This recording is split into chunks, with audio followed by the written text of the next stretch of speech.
বরফের নিচে জমে থাকা চুনাপাথরের নদী থেকে যখন হাতে তৈরি সরঞ্জাম দিয়ে ব্লক কেটে আনা হয়, এই সাদা পাথরই কয়েক সপ্তাহ পর রূপ নেবে স্কুলের বোর্ডে ব্যবহৃত একটি সাধারণ চকে। আফগানিস্তানের পাহাড় ঘেরা উত্তরের কিছু অঞ্চলে এমনই এক বাস্তবতা এখন বছরের পর বছর ধরে চলে আসছে, যেখানে একটি প্রাকৃতিক নদীর মৌসুমী গঠন হয়ে উঠেছে স্থানীয় জনগণের জীবিকার সরাসরি উৎস। এই নদী বর্ষার সময় পাহাড় থেকে গলে আসা চুনাপাথরে এতটাই পরিপূর্ণ হয়ে ওঠে যে তার পানির রং হয় দুধের মতো ঘন সাদা। আর শীতের সময় যখন এই নদী জমে বরফ হয়ে যায়, তখন সেই বরফের নিচে জমা চুন গড়ে তোলে বড় বড় খণ্ড, যেগুলো কেটে এনে প্রক্রিয়াজাত করেই বানানো হয় লেখার চক। এই সম্পূর্ণ প্রক্রিয়াটি চলে একটি নির্দিষ্ট মৌসুমী চক্র অনুযায়ী। বৃষ্টির পানিতে ও পাহাড়ি তুষারে ধুয়ে আসা চুনাপাথর নদীতে এসে জমা হয় এবং ধীরে ধীরে ঠান্ডা আবহাওয়ার প্রভাবে তার তলদেশে জমাট বাঁধে।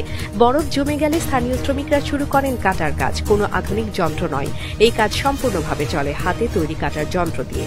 বরফ ভেঙে নিচে তোলা হয় শক্ত চুনের ব্লক, তারপর এগুলো মাঠে এনে দিনের পর দিন রোদে শুকানো হয় যাতে ভেতরের আর্দ্রতা সরে যায়।